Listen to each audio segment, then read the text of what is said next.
يا مكة يا مكة এই মাসকে কেন্দ্র করে যে সমস্ত ভুল ধারণা বা কুসংস্কার আমাদের সমাজে প্রচলিত আছে এবং সমাজে ছেয়ে আছে, তার ভিতরে প্রধান এবং সবচেয়ে বড় কুসংস্কারের বিষয় হলো অনেকেই মনে করেন রজব মাসটি হলো মেরাজের মাস এবং এই মাসের 27 তারিখে রাসূল আকরাম সাল্লাল্লাহু আলাইহি ওয়াসাল্লামের মেরাজ হয়েছে, এই ধারণা অনেক মুসলমানরা রাখেন এবং অনেকের ভিতরে এটা বদ্ধমূল আছে। শুধু তাই নয়, আমাদের সমাজে রজব মাসের চাঁদ উঠলে পত্রপত্রিকাতে, মিডিয়াতে দেখবেন যে সেখানে সংবাদের শিরোনাম করা হয় এভাবে যে পবিত্র রজব মাসের চাঁদ দেখা গিয়েছে, অতএব অমুক তারিখে শবে মেরাজ, অর্থাৎ সেই হিসাবে 27 তারিখ হয় অমুক তারিখ আর সেদিন শবে মেরাজ, অর্থাৎ রজব মাস মানেই হলো মেরাজের মাস। এই মাসের মূল প্রতিপাদ্য বিষয় হলো মেরাজ, যার কারণে এই মাসের অনেক ফজিলত এবং অনেক গুরুত্ব এবং মর্যাদা আছে বলে অনেকে মনে করে থাকেন, অথচ এর সাথে কোরআন এবং সুন্নাহর ন্যূনতম কোনো সম্পর্ক নাই। হাদিস শাস্ত্রের ইতিহাসে সবচেয়ে বড় মাপের হাদিস বিশারদদের একজন হলেন হাফেজ ইবনে হাজার আল আসকালানী রাহিমাহুল্লাহ। হাফেজ ইবনে হাজার আসকালানী রাহিমাহুল্লাহ নাম জানেন না অথবা তার ইলম থেকে উপকৃত হননি এমন একজন আলেমও সারা পৃথিবীতে খুঁজে পাওয়া কঠিন হবে। সেই হাফেজ ইবনে হাজার আল আসকালানী রাহিমাহুল্লাহ বলেছেন যে ওয়াদাকারা বাযুল কুসসা আছে, কোন কাহিনী রিসাইটার, কোন গল্পবাজ বক্তা তারা মানুষদেরকে বলে বা গল্পবাজ লেখক তারা মানুষদেরকে জানায় যে নবী ইসলামের মেরাজের ঘটনা নাকি রজব মাসে হয়েছে এবং রজব মাসের 27 তারিখে হয়েছে।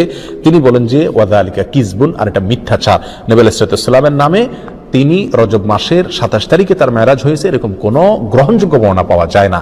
নবী ইসলামের মেরাজ হয়েছে এটি ঠিক এবং ইসরা হয়েছে সেটি কোরআন দ্বারা প্রমাণিত, বিদায় সেটাকে অস্বীকার করলে ইমানই থাকবে না, সেটি আরেক বিষয়।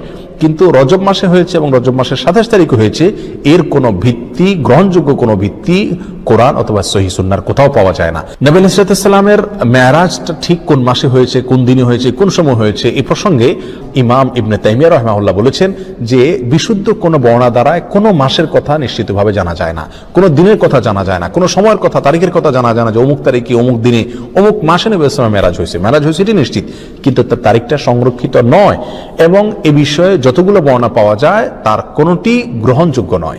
বিধায় এই মাসকে মেরাজের মাস এবং এই মাসের 27 তারিখে শবে মেরাজ এর রাত মনে করে সে রাতে বিশেষ কোনো আমল করা, এই রাতকে বিশেষ কোনো পদ্ধতি উদযাপন করা, এটি হলো রজব মাসের সবচেয়ে বড় বিদআত, যার সঙ্গে ইসলামী শরিয়ার কোনো সম্পর্ক নাই। সম্মানিত ভাই বন্ধুগণ, আমরা সেই আমলটাই করব সওয়াবের উদ্দেশ্যে যে আমলটি কোরআনে অথবা নবী সাল্লাল্লাহু আলাইহি ওয়াসাল্লামের হাদিসে বর্ণিত হয়েছে। এর বাইরে কোনো কিছু যদি আমরা করি সেটার নাম বিদআত হবে।